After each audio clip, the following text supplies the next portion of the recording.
بسم الله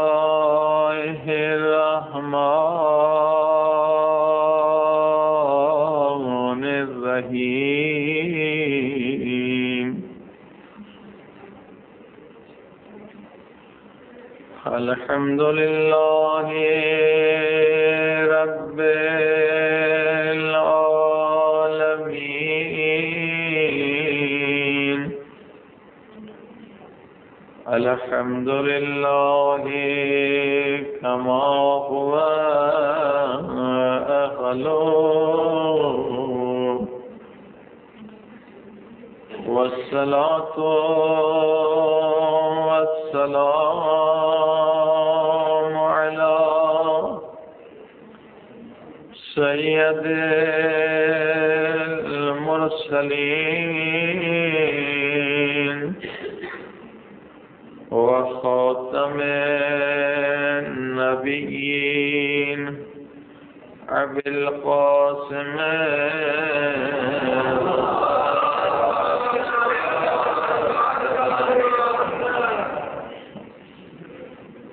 وآله الطيبين الطاهرين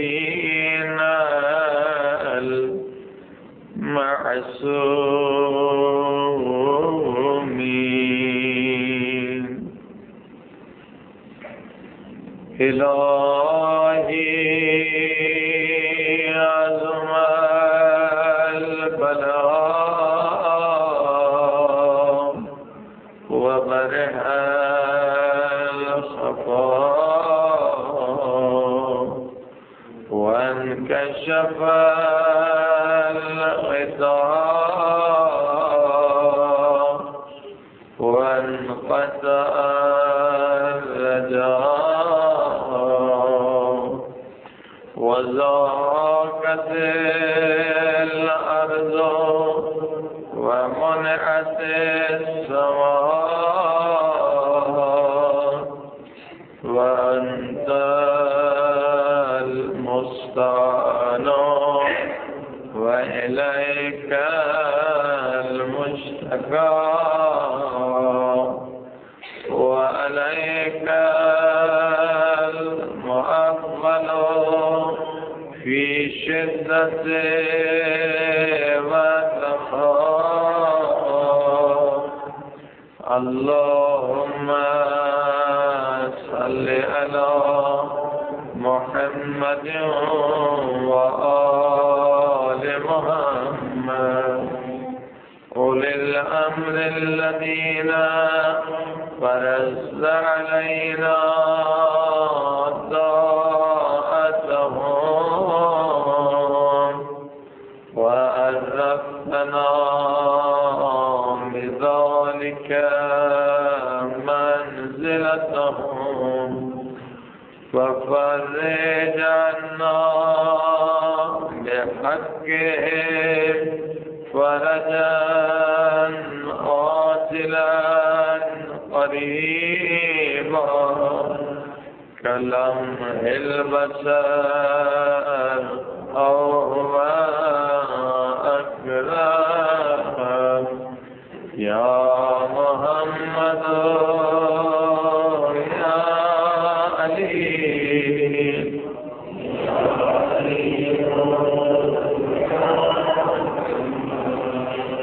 يا محمد يا علي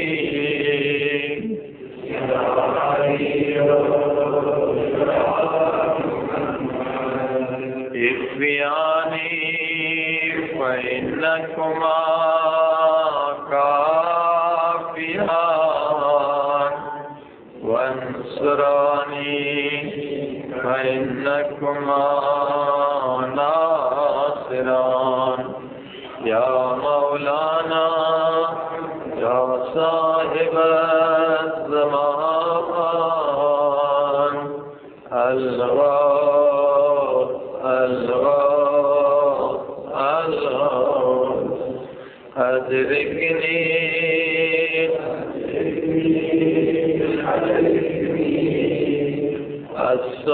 السائل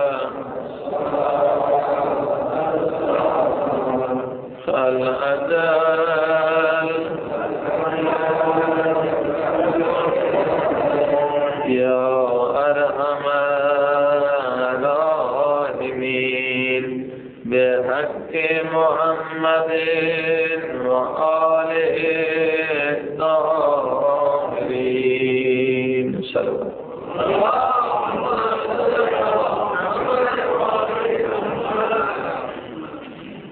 أما بعد فقد قال الله تبارك وتعالى في كتابه المجيد: بسم الله الرحمن الرحيم. يا أيها الذين آمنوا اتقوا الله وقولوا قولا سديدا يصلح لكم أعمالكم ويغفر لكم ذنوبكم ومن يطع الله ورسوله فقد فاز فوزا عظيما. صلوات.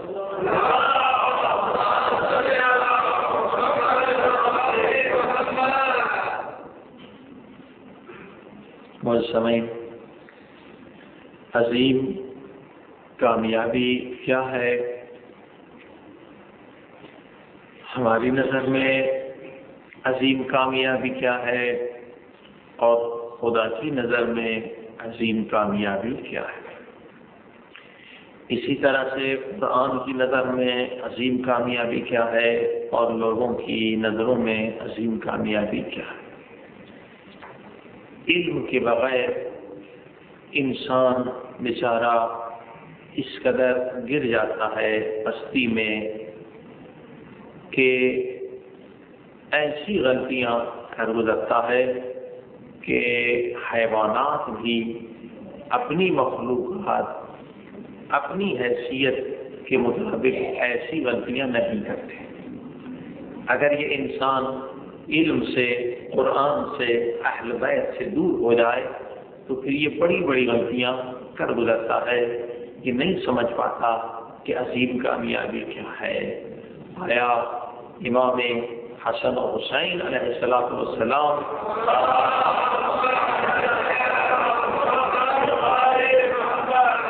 کے ساتھ رہنا اس سے بڑھ کر بھی کوئی کامیابی ہو سکتی ہے کہ انسان ان ہستیوں کے ساتھ زندگی بسر کرے، نور میں رہے.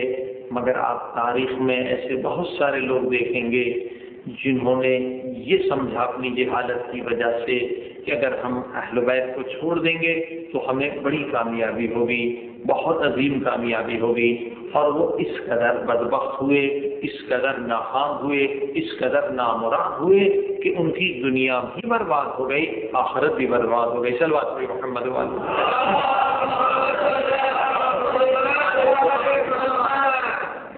لہذا ایک مثال اس کی خود جو ہے حضرت امام حسن مجتبی علیہ السلام کی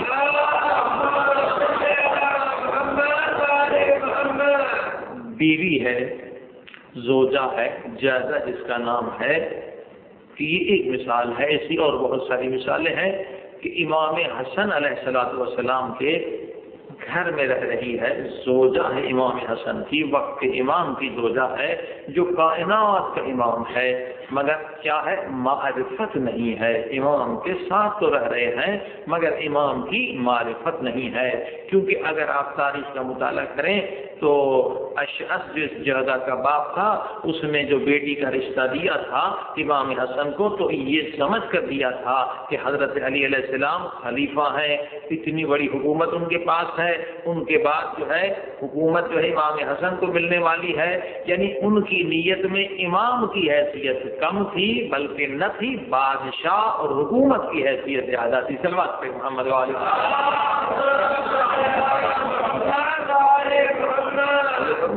اور جعدہ نے بھی جو امام سے شادی کی تھی اسی نیت سے کی تھی کہ ایک حاکم ہے، ایک بادشاہ ہے، میں خاتون اول کی حیثیت سے رہوں گی اگر امام حسن کی زوجہ رہوں گی.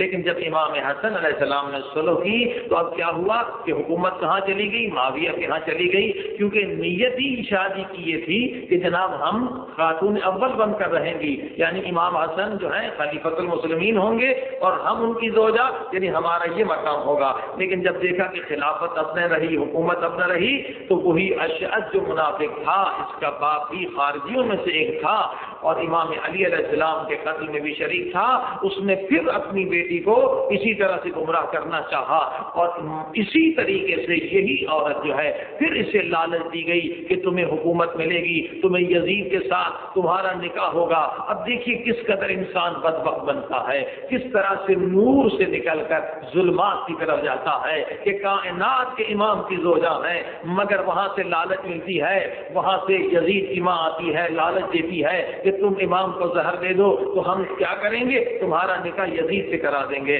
یعنی کس قدر یہ عورت بدبخت، ناکام اور نامراد ہے کہ امام حسن کو چھوڑ بھی رہی ہے اور امام حسن کو قتل بھی کر رہی ہے اس لالچ میں کہ یزید کے ساتھ نکاح کروں۔ نیت کیا خرابی ہے، وہ فتنہ یہی ہے کہ اسی طرح سے میں خاتون اول بن جاؤں۔ صلوات پڑھیں محمد والے۔ نے دیکھا یہ لوگ جو گمراہ ہوتے ہیں اس کا کوئی سبب ہوتا ہے، وہ سمجھتے کامیابی یہ ہے کہ کسی بادشاہ کی بیوی بن جاؤ، ذہن میں یہ تھا خلیفۃ المسلمین کی بیوی بن جاؤ۔ یہ اس کے اصل ناکامی، نامرادی، ملعون پن ہونے کا اصل جو سبب تھا وہ یہی فکر غلط تھی کہ زیادہ یہی سمجھ رہی تھی کامیابی کہ خلیفۃ المسلمین ہونا چاہیے، اس کے گھر میں مجھے رہنا چاہیے، ایک شہزادی کی حیثیت سے رہنا چاہیے۔ اور نتیجہ آپ نے دیکھا کہ جب امام حسن نے مجتبیٰ کو زہر دیا تو خود یزید کی ماں نے کہا کہ جس نے امام حسن جیسے شوہر کو زہر دے دیا کیسے ممکن ہے میں اس کا نکاح اپنے بیٹے یزید سے کراؤں۔ صلوات پڑھیں محمد والے۔ اور پاگل ہو گئی، اس دنیا میں بھی برباد ہو گئی اور جہنم اس کا مقدر ہو گیا۔ اب آپ سوچ رہے ہیں، سمجھ رہے ہیں اس نقطے کو، میں نے مثال اس لیے دی کہ بہت سارے لوگ اس چیز کو کامیابی سمجھ بیٹھتے ہیں جو کامیابی نہیں بلکہ ان کے جہنم میں گرنے کا عین سبب ہوتا ہے۔ صلوات پہ محمد۔ مسئلہ یہ ہے کہ جہالت کی وجہ سے لوگ ایسی شے کو کامیابی سمجھ بیٹھتے ہیں جو انہیں جہنم کے پستی میں جا کر گرا دیتا، جس طرح سے ابن سعد جو امام حسین کے قتل میں کربلا میں شریک ہوا تھا، اس کے ذہن میں کیا خیال تھا، کس چیز کو کامیابی سمجھ رہا تھا؟ آپ نے سنا پہلے بھی مجلسوں میں اس کے باپ نے سعد ابن وقاص نے ایران کو فتح کیا تھا، فاتح ایران تھا، ایران تہران کی خبریں اور وہاں کی تمام اطلاعات اس کے پاس تھی، لہذا جوانی سے اس کے خواب میں یہ تھا کہ مجھے تہران کی حکومت مل جائے، ایران کی حکومت مل جائے، کیونکہ میرا باپ جو ہے وہ فاتح ایران تھا۔ اب یہ اس کو کامیابی سمجھ رہا ہے اور ادھر یزید کے پاس جاتا ہے، یزید اسے لکھ کر دیتا ہے کہ تو تہران کا گورنر حکمران بن جا۔ اب جا رہا ہے، گزر رہا ہے کوفے سے، کہا ابن زیاد کو سلام کرنے چلا جاؤں، ابن زیاد کے پاس جاتا ہے، ابن زیاد نے کہا کہاں جا رہے ہو؟ کہا تہران کی حکومت کے لیے جا رہا ہوں۔ کہا کہاں ہے وہ لکھا ہوا؟ یزید نے لکھ کر دیا ہے۔ کہا مجھے دکھاؤ، اسے دکھایا، کہا اب یہ تجھے تہران کی حکومت نہیں مل سکتی جب تک امام حسین کو قتل نہ کر دے۔ صلوات پڑھیں محمد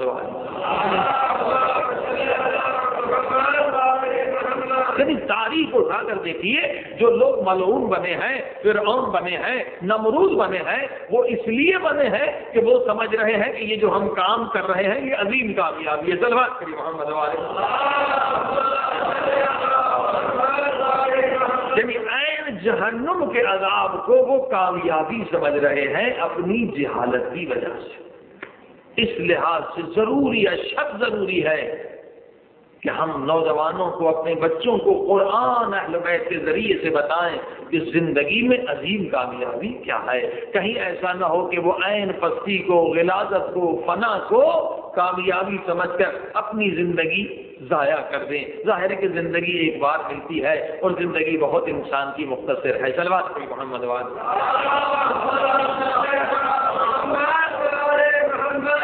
لہذا قرآن نے پہلی شرط کس قدر عجیب اور کس قدر نورانی بتائی کہ جسے کامیابی سمجھ رہے ہو، پہلی شرط یہ اتقوا اللہ، تقوی۔ یعنی کامیابی اصل یہ ہے، کوئی کام بھی اگر آپ کر رہے ہیں سمجھ رہے یہ کامیابی، پہلے دیکھیں اس میں اگر حرام شامل ہے تو یہ کامیابی نہیں، ناکامی ہے، نامرادی ہے، فسق ہے، فجور ہے، جہنم کی آگ۔ پھر دوسرا یہ دیکھیں کہ اس کام جسے میں کامیابی سمجھ رہا ہوں اگر خدا اور رسول کی مخالفت ہو رہی ہے وَمَن يُطِعِ اللَّهَ وَرَسُولَهُ فَقَدْ فَازَ فَوْزًا عَظِيمًا، عظیم کامیابی ہے کہ تقویٰ ہونی چاہیے، جو کام کر رہے ہیں کسی پر ظلم نہ ہو، کسی کا حق نہ مارا جائے، کسی پر زیادتی نہ ہو، پہلے حرام نہ ہو، غذا حرام نہ ہو، حرام میں آپ کا انوالومنٹ نہ ہو، اور اس کے بعد یہ ہے وَمَن يُطِعِ اللَّهَ وَرَسُولَهُ جسے آپ کامیابی سمجھ رہے ہیں، دیکھیے کہیں اس کام میں خدا اور رسول کی مخالفت تو نہیں ہو رہی، اگر مخالفت ہو رہی ہے اس کام کو چھوڑ دے، وہ جہنم کی طرف لے جانے والا راستہ ہے، جنت اور اہل بیت کی طرف لے جانے والا راستہ نہیں ہے۔ صلوات پڑھیں محمد۔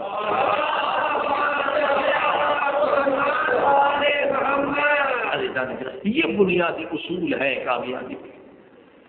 اب دیکھیے کیونکہ ہمارا علم محدود ہے، ہم فقط اس دنیا کو دیکھ رہے ہیں، لہذا ہماری نظر یہ ہے کہ دنیا تک ہی کامیابی۔ مثلا بچہ ہے، بہت آسان مثال، 2 برس کا بچہ، اب اس کے لیے کیا ہے؟ اس کے لیے سب سے بڑی کامیابی کھلونے کا ملنا ہے۔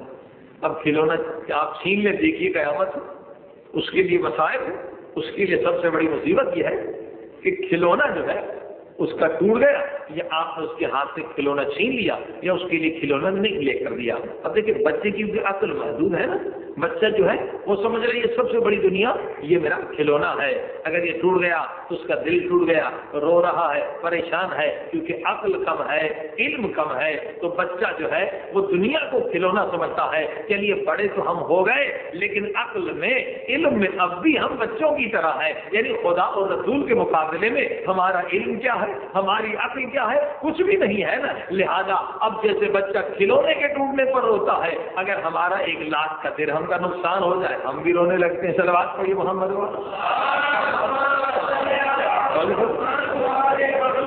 اب ہم ان چیزوں کو کھلونا سمجھ کر اگر بزنس میں نقصان ہو جائے یہ کھلونا ٹوٹ گیا، اگر کسی کا جہاز ڈوب جائے یہ کھلونا ڈوب گیا، اب ہم پریشان ہیں۔ اب آپ دیکھ رہے ہیں اب ہماری نظر تھوڑی سی بڑی ہے لیکن حقیقت میں یہ نظر بڑھی نہیں ہے۔ قرآن کہتا ہے اب بھی تم بچے ہو، اب بھی تم بچے ہو۔ عقل اور علم کے اعتبار سے خدا قرآن میں کہہ رہا ہے اب بھی تم بچے ہو۔ پروردگار ہم بڑے کب بنیں گے، عقل ہماری کامل کب ہوگی؟ تو سنیے قرآن نے اصول دیا ہے، قرآن کہہ رہا ہے عقل تیری کامل اس وقت ہوگی کہ اگر کوئی دنیاوی شے بڑی سے بڑی تجھے مل جائے تو اس پر تجھے زیادہ خوش ہونے یا فخر کرنے کی ضرورت نہیں ہے، اور دنیا کی بڑی سے بڑی چیز اگر ضائع ہو جائے تو اس پر افسوس کرنے کی ضرورت نہیں ہے۔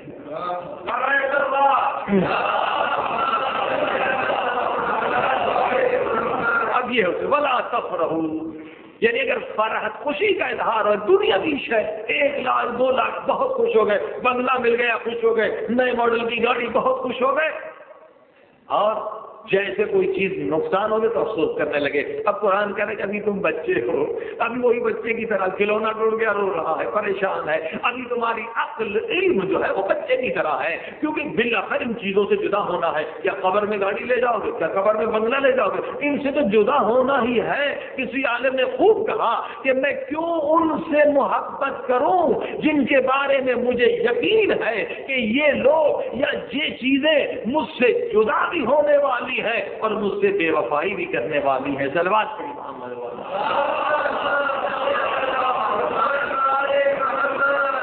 عقل کے خلاف ہے ایسی شے سے محبت اور عشق کیا جائے جس کے بارے میں آپ کو یقین ہے کہ کل یہ بے وفائی کرنے والا ہے۔ اگر کسی کو یقین ہو یہ بیوی میری مجھ سے بے وفائی کرے گی، مجھ سے طلاق لے گی، کوئی نکاح کرے گا؟ نہیں کرے گا۔ یہ نکاح اس لیے ہوتے کہ پتہ نہیں ہوتا نہ شوہر کو نہ بیوی کو کہ آگے انجام کیا ہے۔ اگر انجام ہو جائے کہ یہ مجھ سے بے وفائی کرے گی، نکاح نہیں کیا جائے گا۔ تو اب آپ دیکھ رہے ہیں کہ انسان کی فطر عقل اجازت نہیں دیتا کہ جو اشیاء آپ سے بے وفائی کرنے والی ہے اور آپ سے جدائی کرنے والی ہے، تو اب آپ نے دیکھا قرآن نے کہا کہ تم اس وقت اس بچپنے سے بزرگی کی طرف بڑھو گے جب یہ سمجھنے لگو کہ یہ تمام اشیاء جو ہیں دنیا کی باللہ تم سے جدا ہونے والی. اگر کوئی دنیا کی بڑی سے بڑی شے آ گئی تو کوئی سرور اور خوشی کی بات نہیں ہے, اور اگر بڑی سے بڑی شے آپ سے ہاتھ میں چلی گئی تو بھی افسوس کرنے کی بات نہیں ہے, کیونکہ یہ جو مل رہی ہے یہ بھی جدا ہو جائیں گی, جو اب جدا ہو رہی ہیں اب نہیں تو ایک عرصے کے بعد باللہ تک جدا ہو جائیں گی. صلوات پڑھی محمد.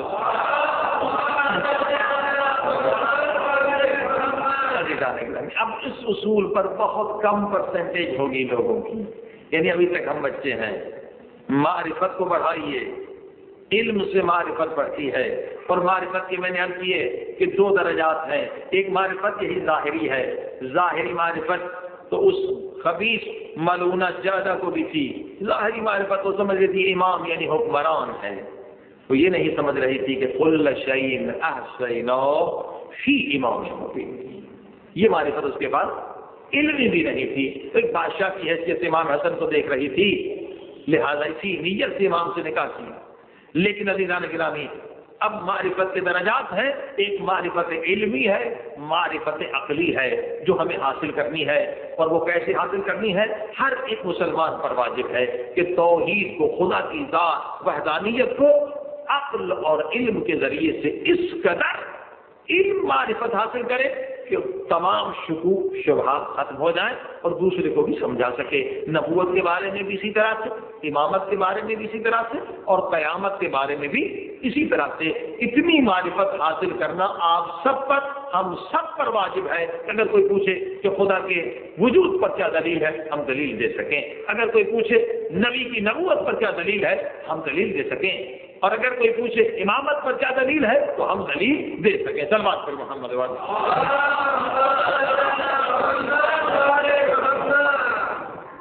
یہاں مرحلے ہیں, اسٹیجز ہیں, کلاسز ہیں جن سے گزرنا ہوگا.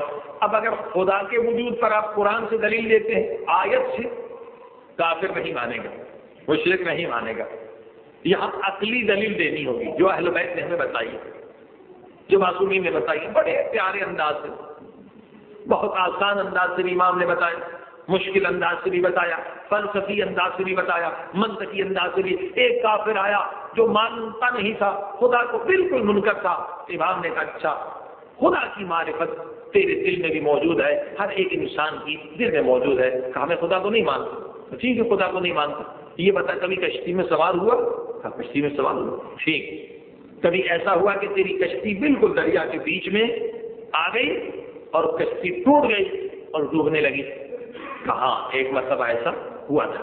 کہا جب کشتی ڈوبنے لگی اور تم بھی ڈوبنے کے قریب تھے اور ظاہراً کوئی بچانے والا نہ تھا, کوئی نجات دلانے والا نہ تھا, اور تجھے 100% یقین تھا کہ میں ڈوب کے مرنے والا ہوں, بتا اس وقت تیرے دل میں خیال آیا کہ ایک ذات ایسی بھی ہے جو مجھے اس مصیبت سے, غرق ہونے سے بھی نجات دلا سکتی؟ اب ایک مرتبہ وہ پریشان ہوا, کہا صحیح فرمایا مولا, صحیح فرمایا امام. جب میں ڈوب رہا تھا میں منکر خدا تھا, لیکن میرے دل سے آواز آ رہی تھی کہ مایوس نہ ہو, ایک ذات ایسی بھی ہے جو تجھے یہاں سے بھی نجات دلا سکتی ہے.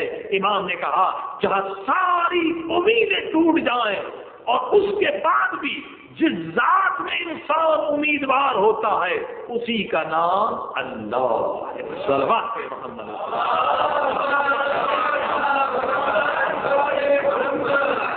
امام جانتے ہیں یہ کس دلیل سے مسلمان ہوگا. مسلمان ہو گیا, کلمہ پڑھنے لگا, جیسے انسان کو دیکھا ویسی امام نے دلیل سنا. ایک تھا بالکل ماننے والا نہیں تھا, جتنی دلیل امام سنا رہے ہیں نہیں مان رہے, منکر تھا, ضدی. امام نے کہا ٹھیک, تو خدا کو نہیں مانتا, ہم مانتے ہیں. ٹھیک, تو قیامت کو نہیں مانتا, ہم مانتے ہیں. تو برزخ کو نہیں مانتا, ہم مانتے ہیں. تو حساب کتاب کو نہیں مانتا, ہم مانتے ہیں. تو جہنم جنت کو نہیں مانتا, ہم مانتے ہیں. ٹھیک, اب تو نہ مان. امام نے بہت اچھی طریقے سے سمجھایا کہ ٹھیک ہے, تو خدا کو نہیں مانتا, ہم مانتے. تو جنت کو نہیں مانتا, ہم مانتے. تو جہنم کو نہیں مانتا. اب ہمارا ان چیزوں پر عقیدہ رکھنا, ایمان رکھنا, آیا دنیا میں کوئی ہمیں نقصان پہنچا دے؟ ہم اگر خدا کو مانتے ہیں تو کیا ہمیں روزی کم ہو جائے گی ہماری؟ کیا ہمارا علم کم ہو جائے گا؟ کیا ہماری صلاحیت کم ہو جائے گی؟ نہیں. جیسے تم زندگی بسر کر رہے ہو ویسے ہم زندگی بسر کر رہے ہیں. اگر ہم قیامت کو مانتے ہیں اور ان چیزوں کو مانتے ہیں، بلکہ اس سے ہمیں فائدہ یہ ملتا ہے کہ ہمارا اخلاق بہتر ہو جاتا ہے، ہم کسی پر ظلم نہیں کرتے، ہم کسی پر زیادتی نہیں کرتے، ہماری زندگی میں ایک سسٹم آ جاتا ہے، ایک ادب آ جاتا ہے، ایک طریقے سے ہم زندگی بسر کرتے ہیں. جبکہ تو کسی کو مانتا نہیں ہے، تیری زندگی میں ادب نہیں، تیری زندگی میں ظلم ہے، تمام خرابیاں ہیں. ایک مسئلہ. اور اسی طرح سے امام نے جو اصل نقطے کی طرف امام نے متوجہ کیا، کہا اب دیکھ دنیا میں ہمیں کوئی نقصان نہیں. تو کھاتا ہے ہم بھی کھاتا ہے، تو پہنتا ہم بھی پہنتے، تو شادی کرتا ہے بغیر اصول کے، ہم بھی شادی کرتے اصول کے ساتھ، نکاح کے ساتھ. جو لذت دنیاوی ہے تو بھی حاصل کر رہا ہے، ہم بھی حاصل کر رہے ہیں. توحید، عدل، نبوت، امامت، قیامت کی وجہ سے کوئی یہ چیزیں جو ہیں، یہ نعمت خدا، ان سے ہم محروم نہیں رہتے. تو بھی یہ نعمتیں اللہ کی حاصل کر رہا ہے، ہم بھی. ٹھیک، دنیا میں ہمیں بھی کوئی نقصان نہیں، تمہیں بھی کوئی نقصان دنیاوی ظاہری اخلاقاً معنوی طور پر ہے، مگر وہ بندہ سمجھ نہیں رہا ہے. امام نے کہا ہمیں کوئی نقصان نہیں ہے. ٹھیک. اب دیکھیے امام کا انداز. امام نے کہا اب تو بھی فرض کر، فرض یہ کر کے اگر قبر کا عذاب ہے، ہو گیا، اگر قبر کا عذاب ہو گیا، اگر قیامت ہو گئی، اگر جہنم ہو گیا، اگر جنت ہو گئی، اگر یہ تمام باتیں جو ہم کر رہے ہیں اور 1,24,000 انبیاء نے بتائی ہیں، اگر جہنم ہے، عذاب ہے، خدا ہے، تو بتائیے مرنے کے بعد تیرا نقصان ہوگا یا ہمارا نقصان ہوگا؟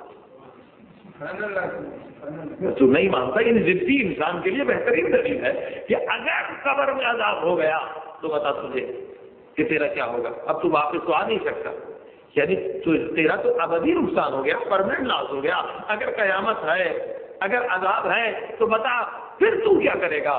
اور یہیں پر وہ ایسا لاجواب ہو گیا اور وہ امام کے قدموں پر گرا اور کہنے لگا میں مسلمان ہونا چاہتا ہوں، مجھے کلمہ پڑھائیے. صلوات پڑھیں محمد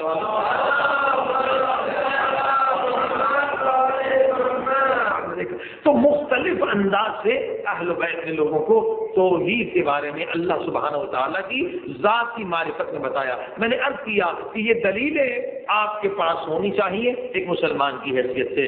یہ علم حاصل کرنا اتنا واجب ہے. کل آپ نے برہان نظم کو سنا. برہان نظم چھوٹا نہیں ہے. جس مخلوق کو اٹھا کر دیکھیں اس میں سے کئی نشانیاں، کئی اللہ کی آیات آپ کو نظر آئیں گی کہ ہر مخلوق میں نظم ہے، ہر انسان میں نظم ہے، ہوا میں، گیس میں. نہ جانے مثلا ایک مثال قرآن کی آیت ہے کہ مسلسل تم پر بارش ہو رہی ہے پتھروں کی، حالانکہ پتھر کوئی نہیں گر رہا. اب آپ دیکھیے حالانکہ یہ جو ستارے ٹوٹتے ہوئے نظر آتے ہیں دیگر سیاروں سے، مسلسل جو ہے ہماری زمین کے اوپر سنگ باری ہو رہی ہے، پتھر گر رہے ہیں، مگر ہم سکون سے بیٹھے ہوئے. وجہ کیا ہے؟ وجہ یہی ہے کہ پروردگار نے ایسا انتظام خلق کیا ہے کہ خاکی ذرات کا ایک لیئر ہے، ایک پورا لیئر جناب بچھا ہوا ہے خاکی ذرات کا. جیسے وہ بڑے بڑے پتھر بھی آتے ہیں اس سے ٹکراتے ہیں تو وہ جل کر راکھ ہو جاتے ہیں اور کوئی پتھر زمین پر نہیں گرنے پاتا. البتہ 2-4 مرتبہ بڑے بڑے پتھر گر چکے ہیں. صلوات پڑھیں محمد والے آپ نے دیکھا کہ اگر کائنات دھماکے سے بنتی اور یہ ریز جو ہے یہ درمیان میں جو ایک تہ بچھی ہوئی ہے خاکی ذرات کی، اگر یہ نہ ہوتی تو کیا نتیجہ ہوتا؟ انسان کا جینا حرام ہو جاتا، کوئی انسان جی نہیں سکتا تھا. تو کائنات میں نظم ہے. برہان نظم بہت وسیع ہے.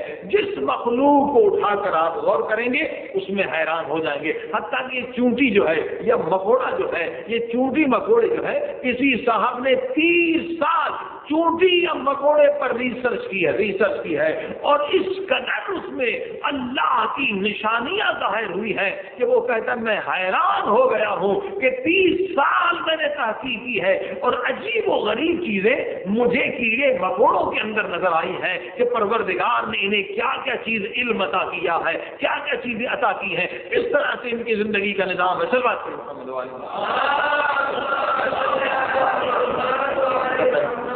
ایک سائنسدان 30 سال صرف مکوڑے پر ریسرچ کرتا ہے، 30 سال۔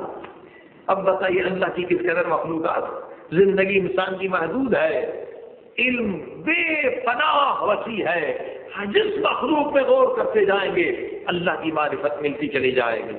یہ برہان نظر۔ آج ایک اور برہان عرض کرنا چاہتا ہوں، ایک اور دلیل جسے علماء نے برہان حرکت کا نام دیا۔ برہان حرکت کیا ہے؟ قرآن میں کئی آیتیں ہیں، لیکن سرکار حضرت محمد مصطفیٰ صلی اللہ علیہ وسلم نے اسے ایک واقعے کے ذریعے سے سمجھایا کہ رسالت مآب صلی اللہ علیہ وسلم ایک جگہ سے گزر رہے تھے، ایک ان پڑھ عورت تھی، وہ چرخہ چلا رہی تھی۔ چرخہ پہلے زمانے میں دھاگا بنایا جاتا تھا، چرخہ چلا رہی تھی۔ اب چرخہ چلا رہی ہے، رسول خدا صلی اللہ علیہ وسلم نے فرمایا کہ خدا کو مانتی ہو؟ کہا الحمدللہ مسلمان، بالکل ان پڑھ عورت ہے۔ کہا اگر خدا کو مانتی ہو تو خدا کے وجود پر تمہارے پاس کیا دلیل ہے؟ اللہ کے رسول یہ اسکول گئی نہیں، مدرسے گئی نہیں، ان پڑھ عورت ہے، اپنا نام لکھنا نہیں جانتی، کوئی فلسفہ نہیں پڑھی، منطق نہیں پڑھی، آپ اس سے پوچھ رہے ہیں دلیل؟ بس یہی کافی ہے کہ لا الہ الا اللہ کہہ رہی ہے۔ مگر نہیں، آپ نے دیکھا اللہ کے رسول یہ پسند نہیں کرتے کہ ایسا مسلمان ہونے کا فائدہ کیا ہے کہ خدا کو مانتا تو ہو مگر خدا کے وجود پر کوئی دلیل نہ رکھتا۔ یعنی ایسے اسلام سے ہمارے نبی خوش نہیں ہے۔ یہ خاندانی مسلمان بننے کا فائدہ نہیں کہ بابا مسلمان تھے تو ہم مسلمان ہیں، دادا مسلمان تھے تو ہم مسلمان ہیں۔ نہیں، عقلانی مسلمان ہونے کی ضرورت ہے۔ ایک ان پڑھ عورت سے اللہ کے رسول فرما رہے ہیں، سوال کر رہے ہیں، اگر خدا کو مانتی ہو تو کیا دلیل ہے؟ اصحاب کے ساتھ یہ پیغام ہے ہمارے لیے کہ توحید وہ چاہیے جو دلیل کے ساتھ، توحید وہ چاہیے جو دلائل کے ساتھ، نبوت وہ چاہیے جو دلائل کے ساتھ ہو، امامت اور خلافت وہ چاہیے جو دلائل کے ساتھ ہو۔ اگر اس اصول پر عمل کیا جائے تو فرقہ بازی ختم ہو جائے گی، سب ایک دین محمدی پر آ جائیں گے۔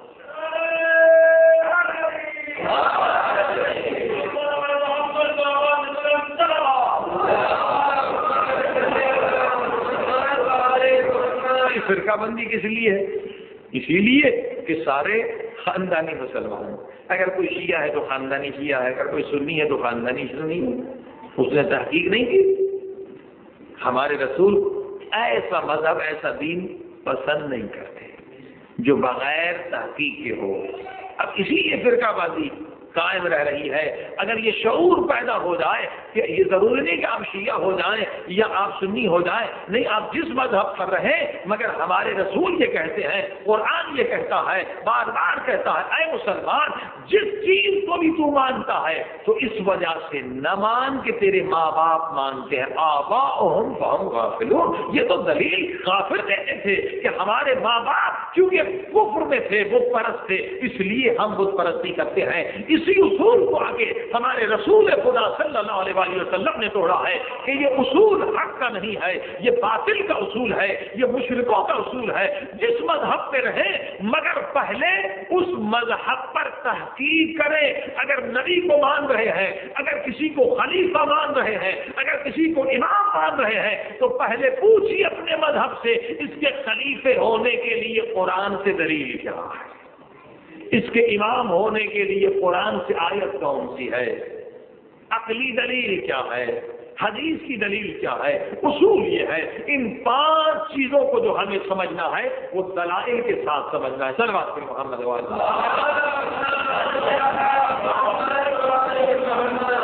یعنی اصول دین میں تقلید حرام ہے اور فروع دین میں تقلید واجب ہے، مگر ہم نے الٹا کر دیا کہ اصول دین میں ہم تقلید کر رہے ہیں ماں باپ کی، اور فروع دین میں جو تقلید واجب ہے ہم کسی کی تقلید کرتے ہی نہیں۔ صلوات پڑھیے محمد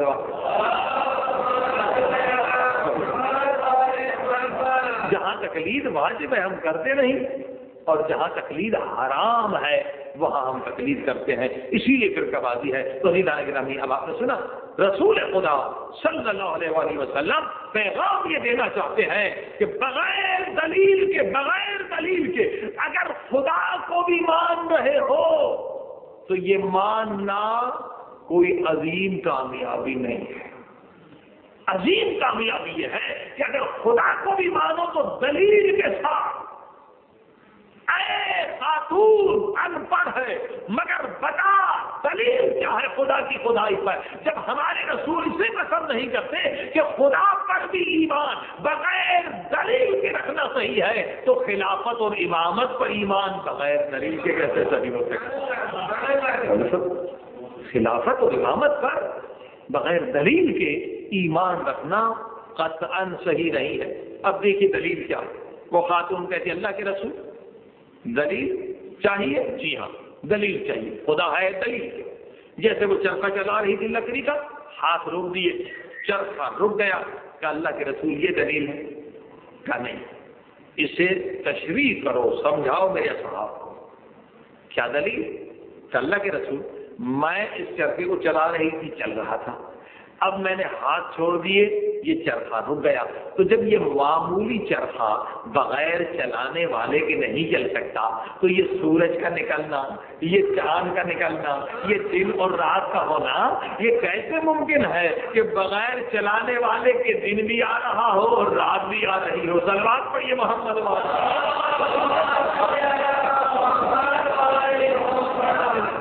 یہ عزیزان گرامی بہت سادہ، اور فلسفے میں بڑے بڑے علماء نے اس پر بحث کی ہے، ایک ایک جلد کتاب لکھی گئی ہے، برہان حرکت کیا ہے؟ یہی حرکت، یعنی کوئی چیز حرکت میں نہیں آ سکتی جب تک کہ کوئی اسے حرکت دینے والا نہ ہو۔ چھوٹی سی ایک کنکری ہے، اس میں بھی حرکت نہیں آ سکتی جب تک کہ ہوا کے ذریعے سے، پانی کے ذریعے سے، ہاتھ کے ذریعے سے اس میں کوئی حرکت دلانے والی طاقت نہ ہو۔ چلیے چھوٹی سی کنکری رکھ دی، پتھری رکھ دی، یہ چھوٹے بچے بھی اسے حرکت دے سکتے ہیں، مگر نہیں 5 من کا بڑا پتھر ہے، اب ان بچوں سے کہیں حرکت دے کے دکھائیے، نہیں، حرکت نہیں دے سکتے چھوٹے بچے۔ البتہ آپ ہیں طاقتور آدمی، 5-10 من کے پتھر کو حرکت دے سکتا ہے۔ اب 5-10 من کی بات نہیں ہے، بلکہ پورا پہاڑ ہے۔ اب ہے کوئی جوان جو اس پہاڑ کو حرکت دے سکے؟ جناب مشکل ہے، پہاڑ کو حرکت دینا ہمارے بس کی بات نہیں ہے۔ ڈائنامائٹ لگا کر اسے توڑ سکتے ہیں، مگر اتنے بڑے پہاڑ کو حرکت نہیں دے سکتے۔ اب پہاڑ کی بات نہیں ہو رہی ہے، بات ہو رہی ہے اس زمین کی جس پر ہزاروں پہاڑ موجود ہیں۔ اس زمین کی بات ہو رہی ہے جس پر ہزاروں پہاڑ موجود ہیں۔ ہے کوئی اس زمین کو حرکت دینے والا تو سارے انسان خاموش ہیں۔ ہم سارے انسان مل کر ایک پہاڑ کو حرکت نہیں دے سکتے، تو اتنی بڑی زمین کو حرکت کیسے دے سکیں گے؟ صلوات پڑھیے محمد والے۔ اس زمین پر ہزاروں پہاڑ موجود ہے، اسے سارے انسان مل کر حرکت نہیں دے سکتے۔ اب سائنس اور علم کے ذریعے سے، قرآن کے ذریعے سے والارض وما طحاها، قرآن بھی ثابت کر رہا ہے اس زمین میں حرکت ہے، مگر کیسی حرکت ہے؟ سائنس بھی کہہ رہی ہے اس زمین میں حرکت ہے۔ الذی جعل لکم الارض مہدا، پروردگار نے جہاں حرکت کا ذکر کیا کہ اے انسانوں، 1500 سال پہلے قرآن نے کہا اس زمین میں حرکت ہے، مگر کیسی حرکت ہے؟ یہ حرکت ایسی حرکت ہے جیسے گہوارے کی حرکت، یعنی بچہ جو ہے نا گہوارے کی حرکت سے سو جاتا ہے، ڈسٹرب نہیں ہوتا۔ تو قرآن کہہ رہا ہے اس زمین میں حرکت بھی ہے، مگر حرکت ایسی ہے کہ جو تمہاری زندگی کو ڈسٹرب نہیں کر رہی ہے، تمہارے لیے زحمت کا سبب نہیں ہے، بلکہ تمہارے لیے آرام کا سبب ہے۔ صلوات پڑھی محمد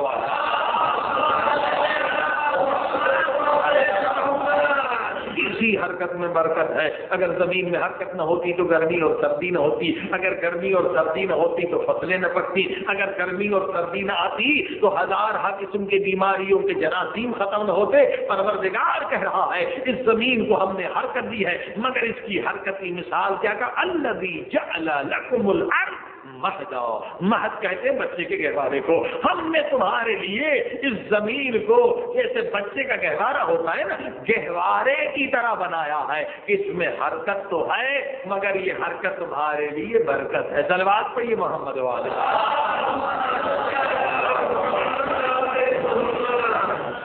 اب ثابت ہوا ہے زمین میں حرکت ہے، قرآن بھی کہہ رہا ہے، سائنسدان بھی کہہ رہے ہیں۔ آج تو کوئی انکار ہی نہیں زمین کی حرکت کا۔ اتنی بڑی زمین حرکت کر، جی ہاں، کس کے کہاں؟ کہا یہ سورج کے چاروں طرف گھوم رہی ہے. ٹھیک، صرف زمین نہیں، زمین نہیں بلکہ اور بہت بڑے بڑے سیارے، یورینس یا عطارد ہے، مشتری، نہ جانے کیا کیا بڑے بڑے سیارے، اور نظام ہے شمسی ہے، جناب بھی حرکت کر رہے ہیں. اب برہان نظم میں آپ نے کیا سنا تھا کہ یہ سارے سیارے اپنے اپنے آربٹ میں اپنی اپنی جگہ پہ حرکت کر رہے ہیں. یہ نظم ہے، اگر ادھر ادھر ہٹ جائیں دنیا نابود ہو جائے. اب یہاں آج برہان حرکت میں کیا سنیں گے؟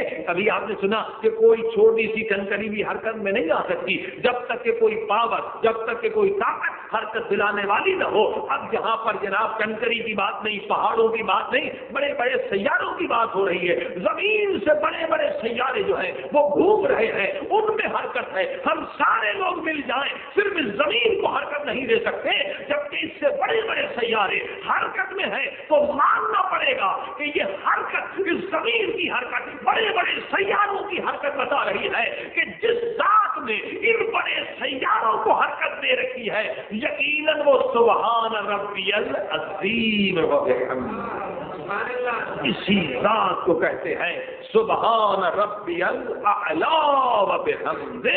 وہ اعلیٰ بھی ہے، وہ عظیم بھی ہے جس نے اتنے بڑے سیاروں میں حرکت پیدا کی ہے. صلوات پڑھی محمد.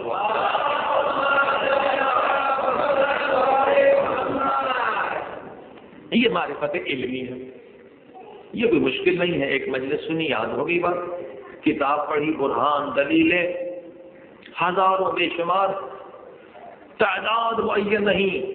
خدا کی ذات پر ہر مخلوق مولا علی علیہ السلام کے بقول دلیل ہے، ہر مخلوق.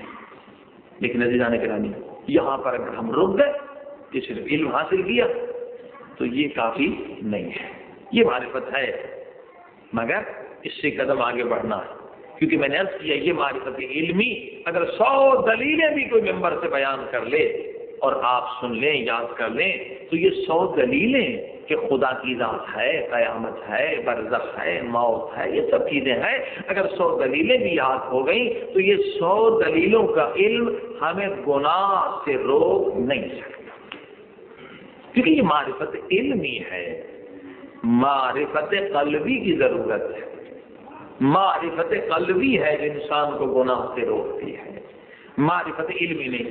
اس کی مثال آپ جانتے ہیں، ڈاکٹر حضرات دیکھیے، یورپ میں آج کل اچھی چیز ہوئی ہے، بہرحال اسلام کی حقانیت ظاہر ہوئی ہے. اب جس میڈیکل اسٹور پہ جائیں اکثر یہ آج کل سلسلہ شروع ہوا ہے، کہتے ہیں بھائی شراب پینے کے یہ نقصانات ہیں، لیور کو نقصان دیتا ہے، میموری، برین ختم ہو جاتے ہیں، یہ کڈنی فیل ہو جاتے ہیں، یہ وہ ایک ڈائبٹیز ہو جاتی ہے، ہزاروں قسم کی وہ بیماریاں بتاتے ہیں شراب پینے سے. ٹھیک، اب یہ ڈاکٹروں نے ثابت کر دیا کہ یہ شراب پینے سے اتنے نقصانات ہیں، جگر ختم ہوتا ہے، دل کو نقصان ہوتا ہے، پھیپھڑے خراب ہوتے ہیں، نہ جانے کیا کیا فہرست دکھاتے ہیں کہ بھائی شراب نہ پیو، شراب سے اتنے نقصانات ہیں. ٹھیک ہے، اب تو ثابت ہو گیا، ڈاکٹروں نے خود دیکھ لیا، تجربہ کر لیا کہ شراب سے نقصان ہوتا ہے. مگر ان سے جا کے پوچھئے کہ بھائی اگر شراب سے نقصان ہے تو آپ خود شراب کیوں پیتے ہیں؟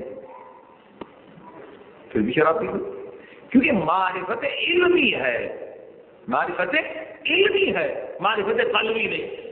علم ہے کہ اس سے نقصان ہے مگر معرفت قلبی نہیں ہے. اب آپ نے دیکھا معرفت قلبی جو ہے وہ انسان کو حرام سے روکتی ہے، گناہ سے روکتی ہے. لہذا بہت ساری چیزوں کا اگر علم ہمارے پاس آ گیا تو یہ علم جو ہے تنہا کافی نہیں ہے. معرفت علمی کافی تنہا نہیں ہے بلکہ معرفت قلبی کی ضرورت ہے، قلبی معرفت کی ضرورت ہے. اور اسی لیے قرآن نے کہا وَعْبُدْ رَبَّكَ حَتَّى يَأْتِيَكَ الْيَقِينُ. یہ پروردگار نے جو عبادت واجب کی ہے یہ اس معرفت کے لیے، ورنہ مجلس سنو چلے جاؤ، نہ نماز نہ روزہ نہ حج، کچھ نہیں. یہ جو عبادت واجب کی ہے یہ اس لیے ہے کہ انسان کو معرفت قلبی حاصل ہو جائے. معرفت قلبی جب ملے گی تب انسان گناہ سے رک جائے گا. یعنی روزہ اسی لیے ہے، نماز اسی لیے ہے، حج اسی لیے ہے، جہاد اسی لیے ہے، امر بالمعروف اسی لیے ہے، قرآن کی تلاوت اسی لیے ہے، دعا اسی لیے ہے. ورنہ صرف علمی باتیں ہو جائیں، عبادت کچھ بھی نہ ہو، نہیں. دو حصے ہیں، علمی باتیں بھی ہو جائیں اور عمل بھی ہو، ایمان بھی ہو اور عمل بھی ہو. اب آپ نے دیکھا جب ایمان اور عمل اکٹھے ہو جاتے ہیں تو اب معرفت قلبی ملتی ہے. اسی لیے فرمایا امام حضرت جعفر صادق علیہ السلام ہر امام کے والد گرامی نے اسی لیے فرمایا کہ دیکھو یہ روزہ نماز یہ حج کس لیے واجب ہے؟ اس لیے کہ تم یقین تک پہنچ جاؤ. یقین، پھر تم گناہ نہیں کر سکتے. یقین تک پہنچ جاؤ. اور یقین کیا ہے؟ کہ تمہارے آنکھوں سے پردے ہٹا دیے جائیں، تم دیکھ لو کہ گناہ کا عذاب کیا ہے، گناہ کی غلاظت کیا ہے. ہم نہیں دیکھ رہے اس لیے گناہ کرتے. مثلا ہم غیبت میں مبتلا کیوں؟ یقین نہیں. لیکن اگر دیکھ لیں کہ یہ جو غیبت کر رہے ہیں اس سے جو غذا ہمارے لیے بن رہی ہے وہ خون اور پیپ کی گندی غلیظ غذا، کہ غیبت کرنے والے کو مرنے کے بعد فرشتے کہیں گے یہی غذا تو نے بھیجی ہے، اس کے علاوہ کوئی غذا نہیں ہے. وہ اگر نہ کھائے تو کوئی غذا نہیں ہے، اور فرشتے اسے آگ کے کوڑے لگا کر کہیں گے اے بدبخت یہی تجھے کھانی پڑے گی، کیونکہ تو لوگوں کے عیبوں کو تلاش کرتا تھا، گندگی کو تلاش کرتا تھا، گندی باتوں کو تلاش کرتا تھا، ان کے نقائص کو تلاش کرتا تھا، تو یہی گندگی تو نے دنیا میں بھیجی ہے. سلام علیکم محمد.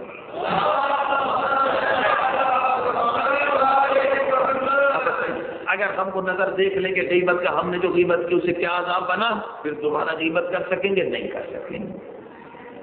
کیونکہ مقام یقین پر پہنچنے کے بعد انسان گناہ کر نہیں سکتا. مثلا اہل بیت صلوات اللہ علیہم اجمعین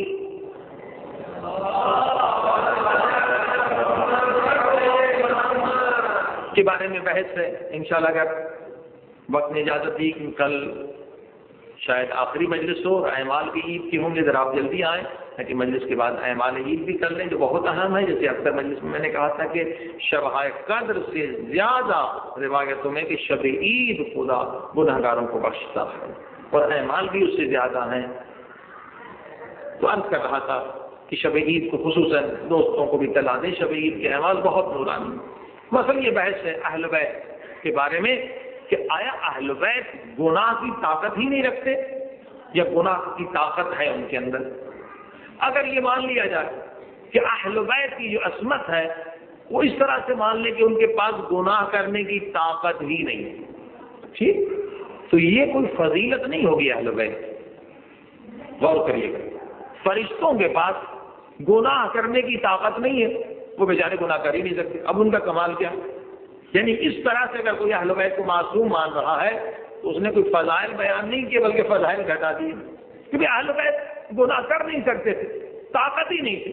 مثلا ایک آدمی کے پاس اگر آنکھ ہے ہی نہیں، اب اس کا کمال کیا ہے کہ وہ نامحرم کو دیکھتا ہی نہیں، دیکھتا بس آنکھ ہے. اگر گناہ کرنے کی طاقت نہ مانی جائے کہ اہل بیت 12 امام شہادہ معصوم گناہ کی طاقت ہی نہیں تھی، اس طرح سے معصوم تھے، تو وہ معصوم تو ہوں گے مگر درجہ کم ہو جائے گا. ہم لے کر آ گئے کہاں؟ فرشتوں کے درجے پر، حالانکہ ہمارے اہل بیت کی عظمت فرشتوں سے بلند ہے. لہذا یہ نہیں ہمارا عقیدہ کہ اہل بیت کے اندر گناہ کرنے کی طاقت ہی نہیں ہے. گناہ کی طاقت تو ہے مگر گناہ کر نہیں سکتے. اب یہ کیسے؟ اب لوگ کہیں گے دلیل دیجیے کہ گناہ کرنے کی طاقت ہے مگر گناہ کر نہیں سکتے. وہ ہے معصوم. اہل بیت اس عصمت میں اس مقام پر ہے، نہ کہ فرشتوں کے مقام پر، اس سے بلند ہے کہ گناہ کی طاقت ہے مگر گناہ کر نہیں سکتے. اب آپ کہیں یہ کیسے ممکن؟ یہ کہا تو ہاں ممکن ہے. تو آپ کے پاس دلیل ہے، میرے پاس.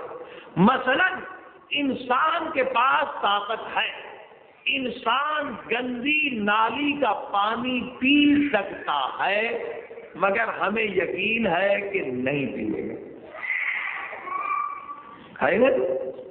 ہم گندا پانی پی سکتے ہیں، طاقت ہے، قدرت ہے، مگر یقین ہے کہ نالی کا گندا پانی ہم کبھی نہیں پیئیں گے. کیوں نہیں پیئیں گے؟ وجہ کیا ہے؟ اس لیے کہ ہم اس کی غلاظت کا علم رکھتے ہیں. تو یاد رکھیے اہل بیت کے اندر گناہ کی طاقت ہے مگر گناہ کر نہیں سکتے، کیونکہ ہر گناہ کی غلاظت کو وہ دیکھ رہے ہیں اور یقین کے سب سے بلند ترین درجے پر.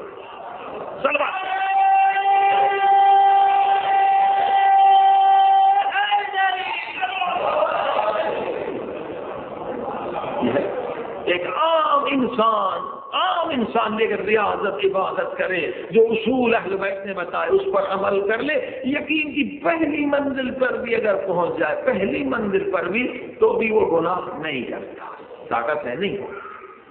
اہل بیت تو یقین کی سب سے بلند منزل پر، لہذا یہ گندگی غلاظت اگر گناہ کی ہمارے سامنے ظاہر ہو جائے، ہم گناہ نہیں کر سکتے، ممکن نہیں ہے کہ ہم گناہ کریں، کیونکہ عقل اور فطرت انسان کی اجازت نہیں دے گی، کیونکہ جہالت ہے، لہذا اس لیے جیسے اندھا آدمی ہے، اسے نہیں پتا، وہ گڑھے میں جا کے گر جاتا ہے، غلاظت میں جا کے گرتا ہے، لیکن جس کے پاس آنکھ ہے، جو دیکھ رہا ہے، وہ گڑھے میں نہیں گرے گا، وہ نجاست میں نہیں گرے گا۔ تو اگر باطنی آنکھ ہمیں مل جائے، اگر برزخی آنکھ ہمیں مل جائے، اگر ہم گناہ کے باطن کو دیکھ لیں، اگر گناہ کے عذاب کو برزخ میں دیکھ لیں، تو گناہ تو ہم کر سکتے ہیں، مگر پھر گناہ ہم نہیں کریں گے۔ صلوات پہ محمد والا۔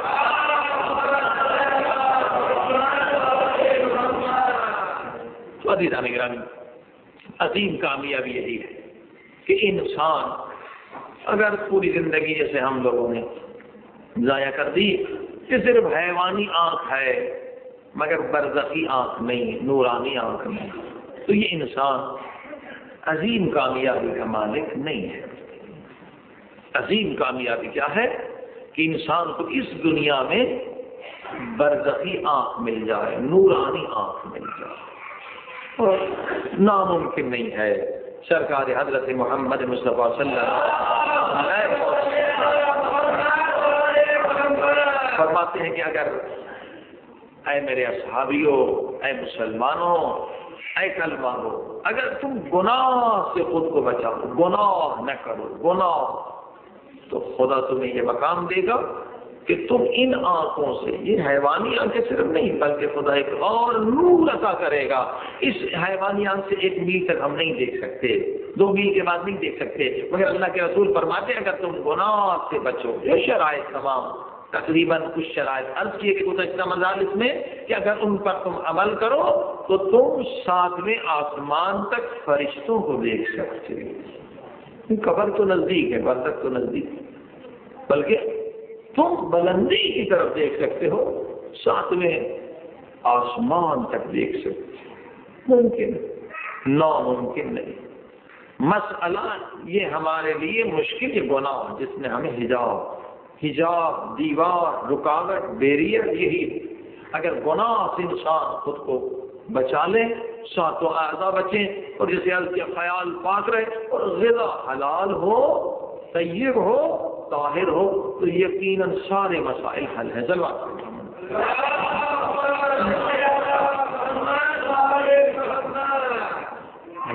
گرامی، شاید 1 یا 2 راتیں رہ گئی ہیں، خدا کا شکر ہے کہ خدا نے ہم سب کو توفیق دی، اس مہینے میں آئے، 1-2 گھنٹہ کر عبادت کی، مگر جو عبادت کا حق تھا وہ ادا نہ کیا۔ واقعاً افسوس ہے، دعائے جوشن کبیر کو خوشی ہے، دعا جوشن کبیر پڑھی گئی، مگر 1 رات کم سے کم دعا ابھی حمزہ شمالی پڑھنی چاہیے تھی، تاکہ پتہ چلے کہ دعا ابھی حمزہ شمالی میں کیا خزانے ہیں، کیا نعمتیں ہیں، کیا غذائیں ہیں۔ یہ دسترخوان ہے، پروردگار کا دسترخوان جو اہل بیت نے بچھایا ہے، جو روزے داروں کے لیے غذائے نورانی فراہم کرتا ہے۔ نورانی غذا کی کہ روزے کے بعد ہماری سستی ہے، غفلت ہے کہ روزہ رکھا اور افطار ہم نے صرف بریانی سے کر لی۔ یہ بریانی جو 8 گھنٹے کے بعد بڑی مشکل سے اس سے ہم نجات حاصل کریں گے، غلاظت میں بدل جائے گی۔ ہمیں زیادہ کوئی شوق ہے بریانی کھانے کا، ایک فانی چیز ہے، 5 منٹ 10 منٹ سے زیادہ اس کی لذت نہیں، اور پھر یہی لذت جو ہے ایک غلاظت میں بدل جاتی ہے۔ لیکن پروردگار نے انتظام کیا کیا روزے دار کے لیے، اور بھی افطاری ہے۔ افطاری کیا ہے؟ دیکھیے، افطار کے بعد دعائے افتتاح، یعنی دعائے افتتاح پڑھ کر تو دیکھیے کیا سرور ہے، کیا لذت ہے، کیا اس میں کلمات ہیں، کس طرح سے اہل بیت کے فضائل ہیں، کیا کیا جملے ہیں۔ یعنی کہا کہ افطار ایک غذائے جسمانی ہے اور جسمانی غذا تو پہنچی مگر روزے دار کے روح کو غذائیں روحانی پہنچنی چاہیے. دعائے افتتاح کی شہری میں پراٹھے بنائیں گے ماشاءاللہ، قیمہ حلوہ سب تیار ہو گیا، وہ بھی جسمانی غذا، مگر ہم نے روح کے لیے شہری کا انتظام نہیں کیا. چلو چھوٹی دعائیں صحت پڑھ دیتے تو روح کو بھی تو شہری ملتی. صلوات پڑھیے محمد.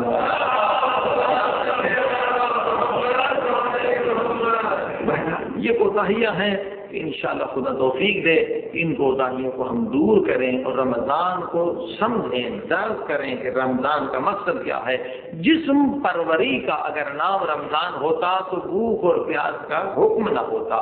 یہاں جسم پروری نہیں ہے، پیٹ پوجا نہیں ہے، بلکہ یہاں متوجہ کیا جا رہا ہے روح اور روحانیت کی غذا کی طرف.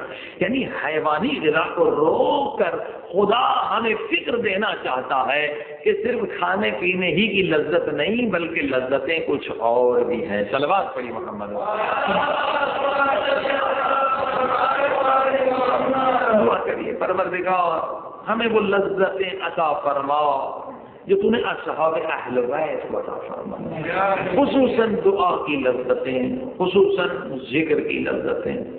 اب یقیناً ان کے لیے عید ہے جنہوں نے اس مہینے میں دعا کی لذت کو حاصل کیا، جنہوں نے قرآن کی تلاوت کی لذت کو حاصل کیا، جو گناہ سے آزاد ہو گئے واقعاً وہ خوش نصیب ہیں اور ان کے لیے عید ہے. پروردگار ہم سب کو ان دعاؤں کی لذتوں سے آشنا کر دے. اللہم صلی علی محمد وآل محمد. اللہم صلی علی محمد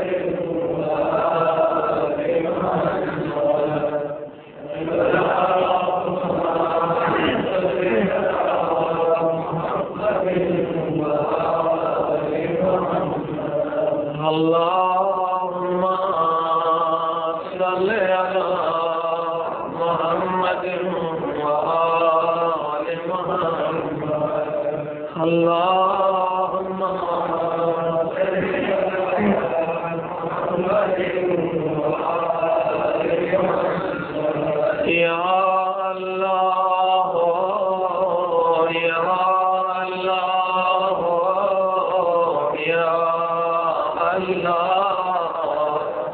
یا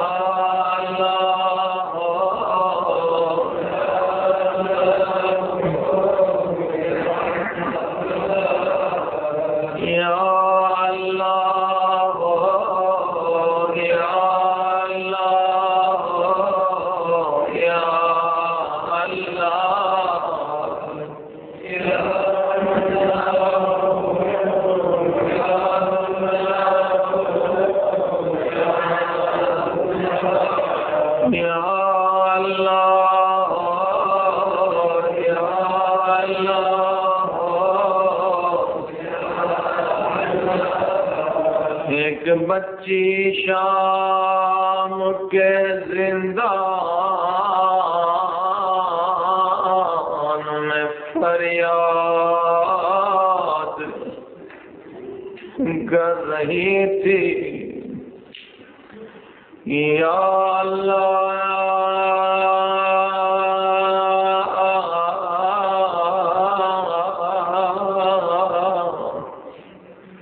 وہ دن کب آئے گا جب ہم قید سے رہا ہو کے مدینے جائیں گے.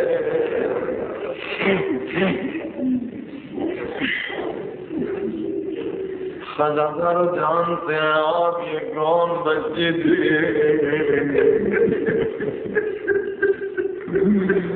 وہی 4 برس کی سکینہ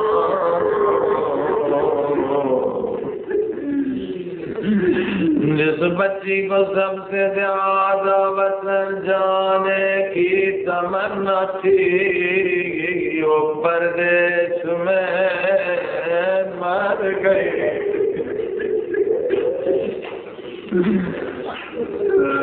میرے اللہ اس بچی کے گریے کا تجھے واسطہ، جسے شام والوں نے رونے بھی نہ دیا، اس بچی کے بہنوں کا تجھے واسطہ، میرے اللہ آخری راتوں میں ایک رات رہ گئی ہے، آج ہماری فریاد سن لے، شاید رمضان کے بعد یہ فقیر پھر ہر رات تیرے در پہ نہ آ سکے، آج اتنی خیرات دیا اے خدا، اتنی خیرات دے دے تاکہ قبر کے عذاب سے بچ سکے، سب مل کے کہیے یا اللہ،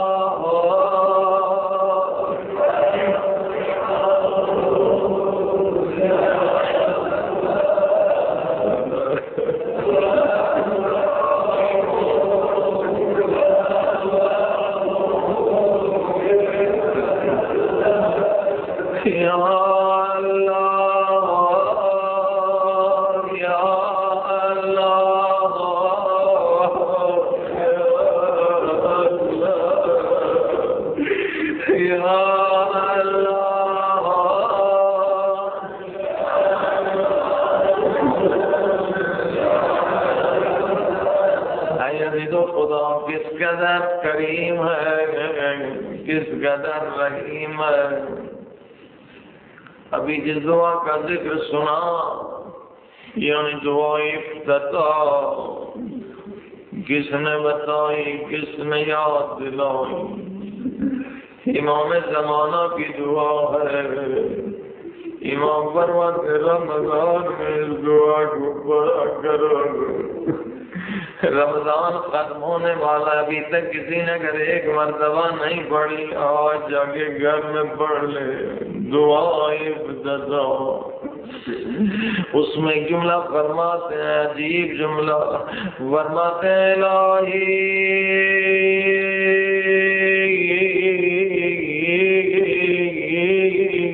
اے میرے اللہ، وَلَمَّ مولا کریم، سنیں گے ترجمہ امام فرماتے ہیں، خدا میں نے تجھ جیسا کریم مالک کو نہیں دیکھا، نہیں دیکھا، اصبر علی عبد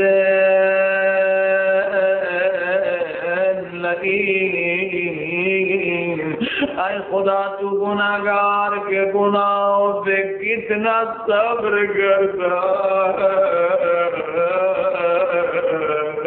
اگر تو صبر نہ کرتا، جس وقت میں نے گناہ کیا تھا اگر عذاب بھیج دیتا، آج میں جہنم کے کسی گڑھے میں جل رہا ہوتا، پھر میں دعا کیسے مانگتا، پھر میں تجھے حسین کی یتیم بچی کا واسطہ کیسے دیتا؟ اے خدا تو کریم ہے، میں ذلیل ہوں، سب مل کے کہیں یا کریم، یا کریم، یا کریم،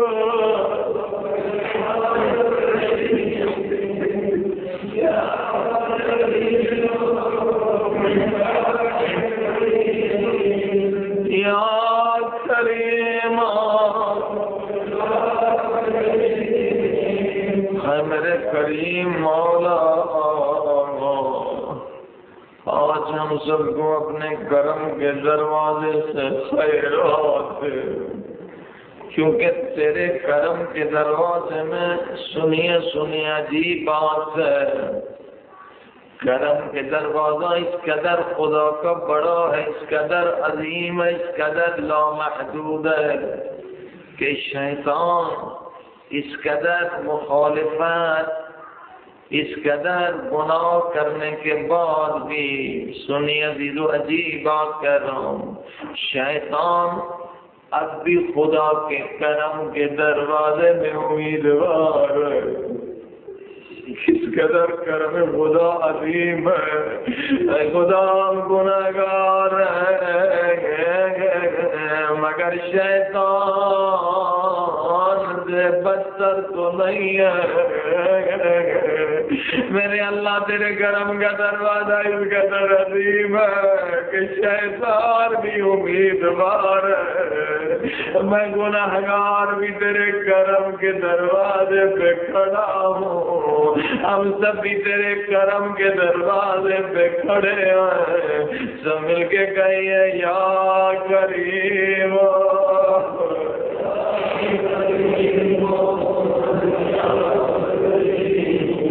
یا کریم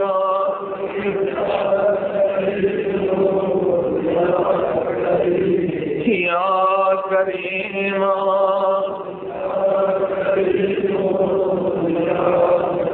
اے خدا تجھے تیرے کرم کا واسطہ اور اس کے ساتھ تجھے واسطہ دے رہا ہوں اسی یتیم بچی کا، جب شام میں شام ہوتی تھی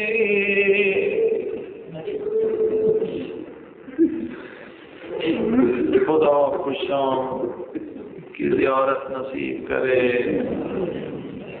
اور جا کے اس زندان کو دیکھیں جہاں سکینہ بابا بابا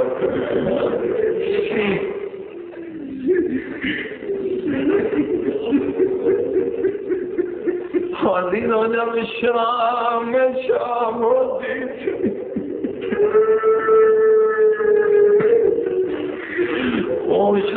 بندے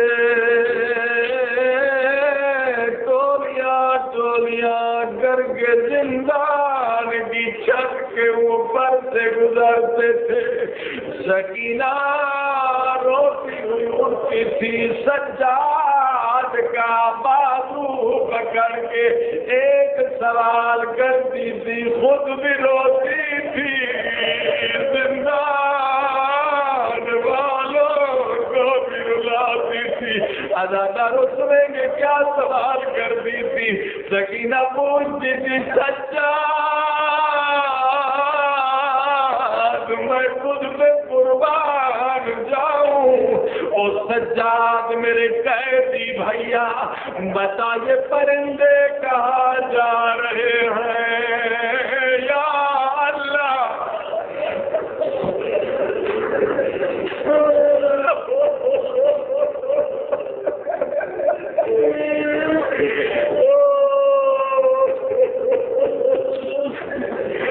عزیز و سجاد سوال سمجھ کے گسار روتے تھے اور رو کے جواب دیتے تھے، سکینہ یہ اپنے اپنے گھر جا رہے ہیں، سکینہ رو کے کہتی تھی ہم اپنے گھر کب جائیں گے۔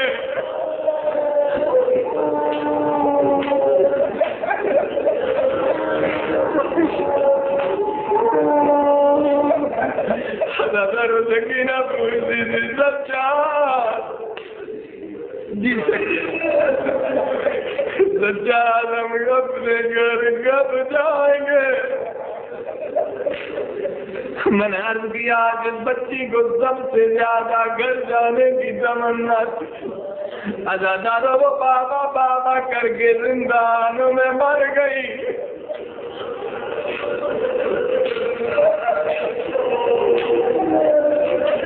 مجھے نہیں معلوم سجاد نے یہ جنازہ کیسے اٹھایا ہوگا، جنازہ اٹھانے کے لیے کم سے کم 4 مردوں کی ضرورت ہے، اگر کوئی پردیس میں بھی مر جائے وہ جنازہ اٹھانے والے 4 لوگ مل جاتے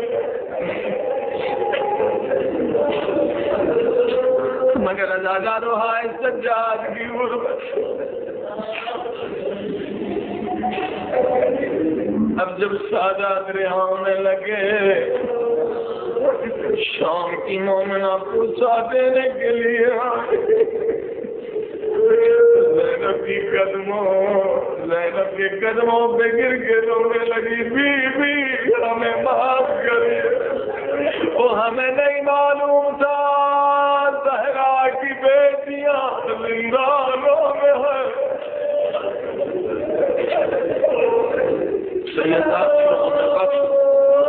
ہمیں معاف کر دو ہمیں یہ بتایا گیا تھا کہ باقی ہیں باقی جو زندان بی بی زینب ہمارے لیے کوئی حکم ہو کوئی وصیت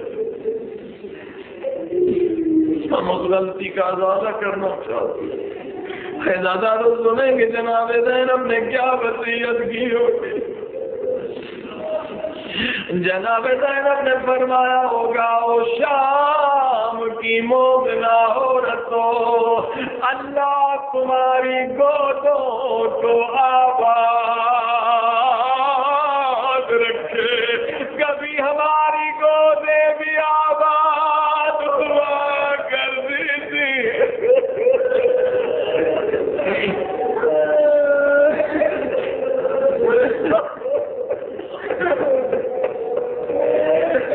کبھی ہماری گودیں بھی آباد ہوا کرتی تھی کیونکہ آج کسی بیوی کی گود آباد نہیں کسی ماں کی گود میں بچہ نہیں فرمایا وہ شام کی مومن عورت اللہ تمہاری گود کو آباد رکھے کبھی ہماری بھی گودیں آباد ہوا کرتی تھی اگر کچھ کرنا چاہتی ہو سنو جناب زینب نے کیا وصیت کی ہوگی فرمایا جب اپنے بچوں کے پیار سے فرصت مل جائے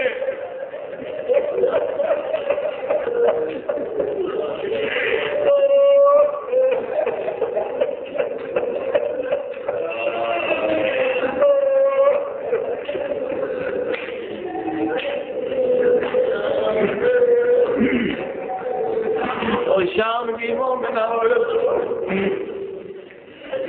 جب تمہیں اپنے بچوں کے پیار سے فرصت مل جائے تو اس ننھی سی قبر پہ آ جایا کرنا وہ ہماری بچی تنہا رہنے کی عادی نہ تھی وہ سکینہ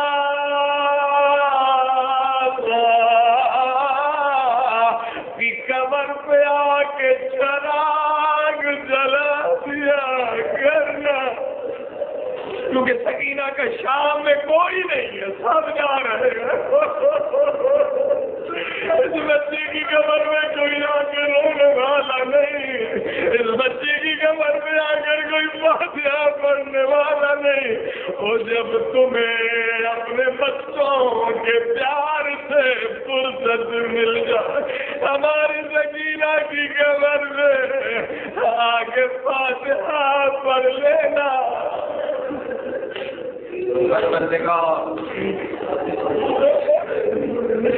اس ننھی سی قبر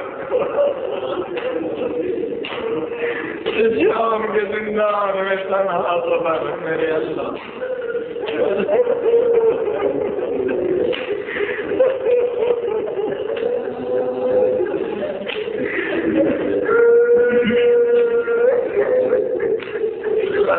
اور اس ننھی سی قبر کے سب کے ہم سب کے قبروں کو حسین کے نور سے منور کر دے میرے اللہ سکینہ کی ننھی سی قبر کا واسطہ میرے اللہ قبر کے سارے عذابوں سے ہمیں نجات دے